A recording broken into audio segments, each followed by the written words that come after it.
मैं प्रेमपाल यादव, सहायक आचार्य इतिहास, राजकीय महाविद्यालय बहरोड।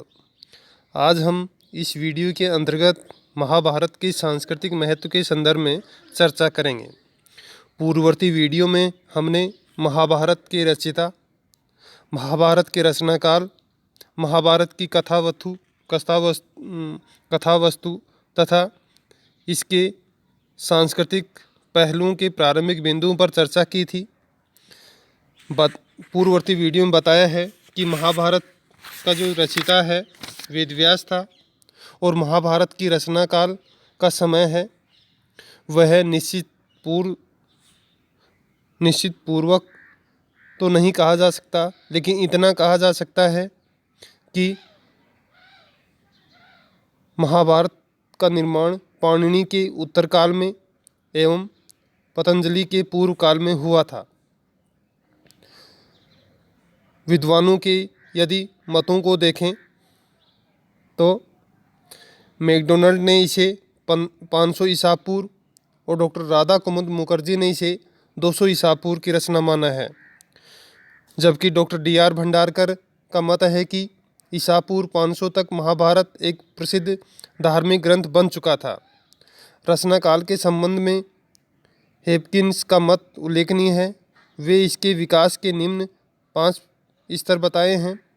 महाभारत के गान जो 400 ईसा पूर्व तक बन चुके थे, पांडवों का वीर काव्य जो 400 ईसा पूर्व और 200 ईसा पूर्व के बीच में लिखा गया, कृष्ण को भगवान मानने वाले भागवत धर्म का ग्रंथ जिसका रचना 200 ईसा पूर्व से 200 ईस्वी के मध्य हुआ, कुछ बाद के पूर्व और पहले पर्व की प्रस्तावनाएं जो 200 ईस्वी से 400 ईस्वी तक कभी जोड़ी गई, और बाद के प्रक्षेप और संपूर्ण ग्रंथ का संपादन जो 400 ईस्वी के बाद हुआ।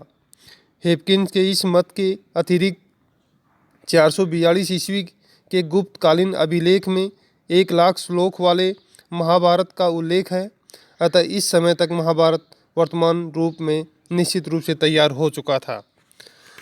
अब हम महाभारत की जो सांस्कृतिक महत्व है जिसके संदर्भ में पूर्ववर्ती वीडियो में भी प्रारंभिक चर्चा की गई है, जैसे उसकी धार्मिक विविधता के संदर्भ में बताया गया है, जीवन की दृष्टियों के संदर्भ में उल्लेख किया गया है, वर्णाश्रम धर्म और सदाचार के संदर्भ में उल्लेख किया जा चुका है। अब इससे आगे के सांस्कृतिक महत्व के संदर्भ में चर्चा करेंगे।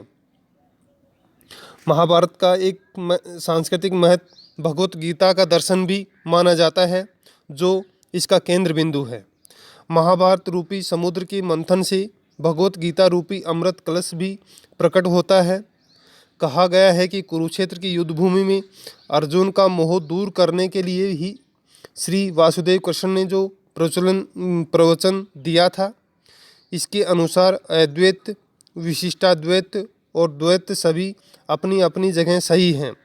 गीता में अनेक दार्शनिक सिद्धांतों का समन्वय मिलता है, किंतु गीता में मात्र दर्शन ही नहीं बल्कि गीता व्यवहारिक जीवन की निर्देशिका भी मानी जाती है। दुनिया में रहते हुए मनुष्य को कोई काम करते समय यह सोच लेना चाहिए कि उस काम के करने और न करने से क्या होने की संभावना है। बुद्धिपूर्वक विचार करने से उसे उचित दृष्टि मिल जाती है। कर्म के बारे में लोग 2 तरह से सोचते हैं।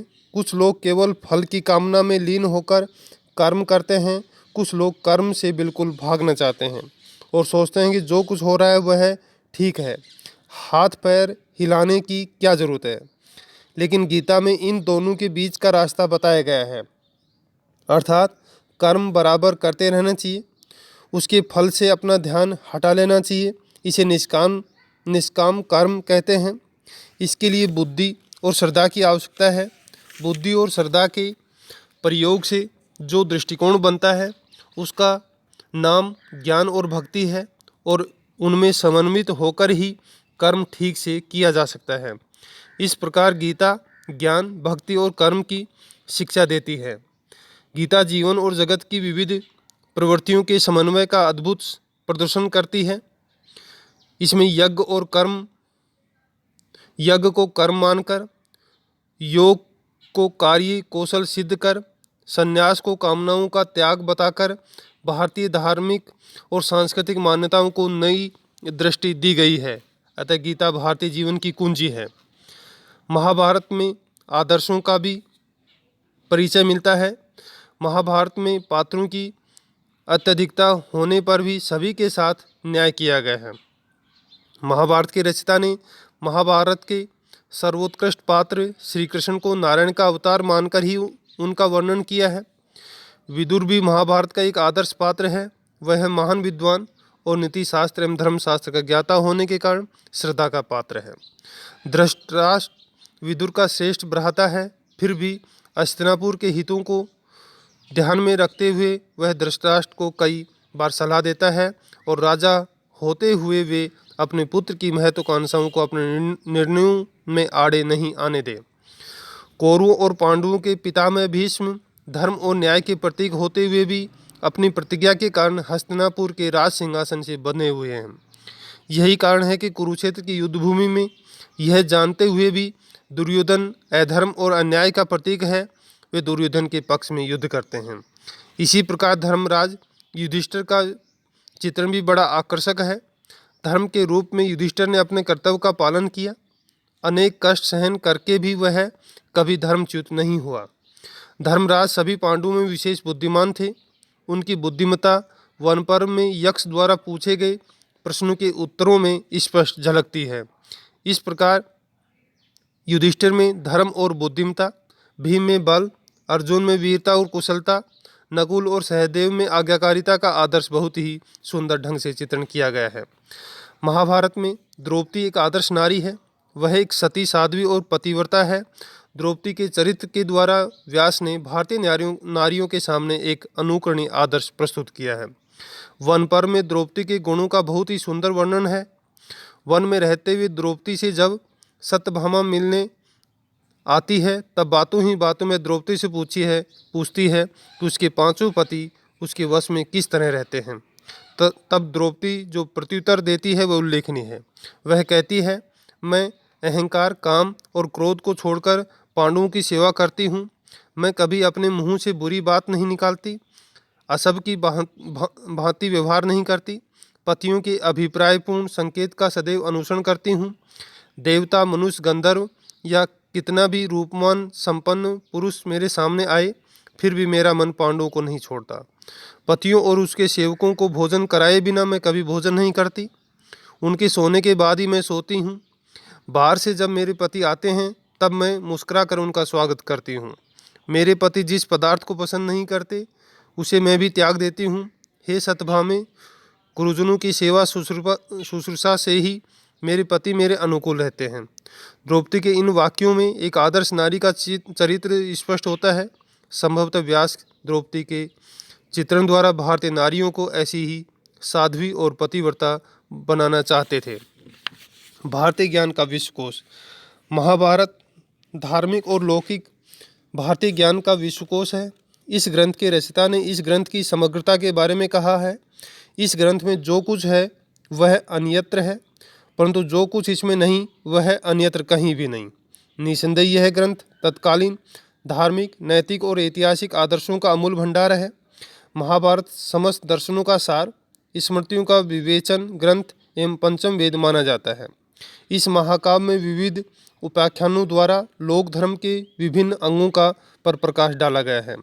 मानव जीवन की ऐसी कोई समस्या या ऐसा कोई पक्ष नहीं जिस पर इस ग्रंथ में विस्तृत विवेचन न किया गया हो।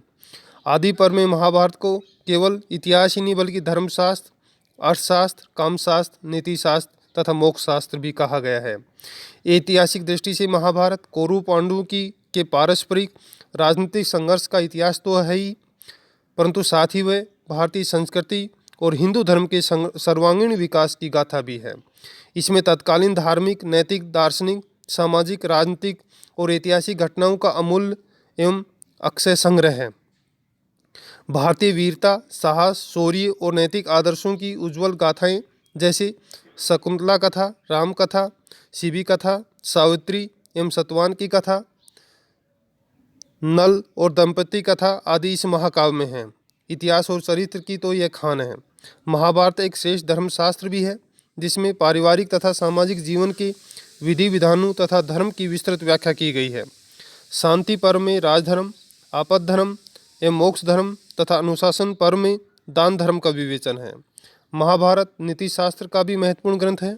शांति पर्व में भीष्म का राजनीतिक तथा धर्म के विभिन्न पक्षों पर लंबा प्रवचन है। सभा पर्व में नारद का राजनीतिक विषय पर प्रवचन है। नीतिकारों में महात्मा विदुर का महत्वपूर्ण स्थान है। विदुर नीति और संजय नीति महाभारत का महत्वपूर्ण अंग है। महाभारत अध्यात्म शास्त्र का अनुपम ग्रंथ है। इसमें भगवत गीता, संस्तु जातीय अनुगीता, पाराशर गीता, मोक्ष धर्म आदि महत्वपूर्ण अंश संकलित हैं। महाभारत में श्रेष्ठ धार्मिक, दार्शनिक, आध्यात्मिक सिद्धांतों का समावेश होने से इसे हिंदू धर्म का वृहद कोश कहा गया है। पौराणिक आख्यानों उपाख्यानों का समावेश होने से इसे पुराण संहिता भी माना गया है। कर्म, भक्ति, ज्ञान, तप आदि मार्गों का विवेचन मोक्ष के साधनों के रूप में होने से कुछ विद्वान इसे मोक्ष शास्त्र भी कहते हैं।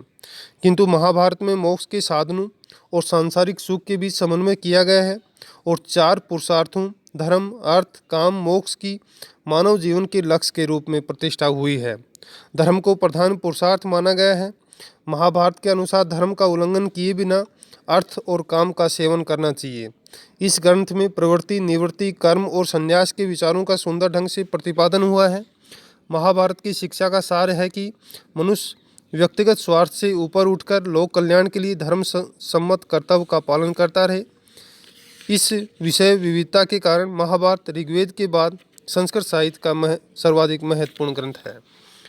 साहित्यिक महत्व भी है इस ग्रंथ का। साहित्यिक दृष्टि से महाभारत इतना महत्वपूर्ण ग्रंथ तो नहीं है जितना रामायण भाव, भाषा आदि के दृष्टिकोण से तथा प्रकृति चित्रण एवं नारी सौंदर्य वर्णन में रामायण का स्थान सर्वोच्च है। इस ग्रंथ के प्रणयन का उद्देश्य स्वयं व्यास ने कहा है। हस्तिनापुर के कुरु वंश का इतिहास कथन कर पांडु पुत्रों की कीर्ति संवर्धि करने के लिए इस ग्रंथ की रचना की गई है। अतः व्यास ने साहित्यिक दृष्टि से इस ग्रंथ का प्रणयन नहीं किया। इस ग्रंथ का प्रधान रस वीर है, किंतु कहीं कहीं श्रृंगार और शांत रस इसके अंग रूप में दिखाई देते हैं। साहित्यिक दृष्टि से महत्वपूर्ण होते हुए भी इसके कथानकों ने अनेक कवियों तथा लेखकों को प्रभावित किया है। इस प्रकार श्री व्यास को सनातन हिंदू धर्म का प्रधान व्याख्याता कहा जाता है।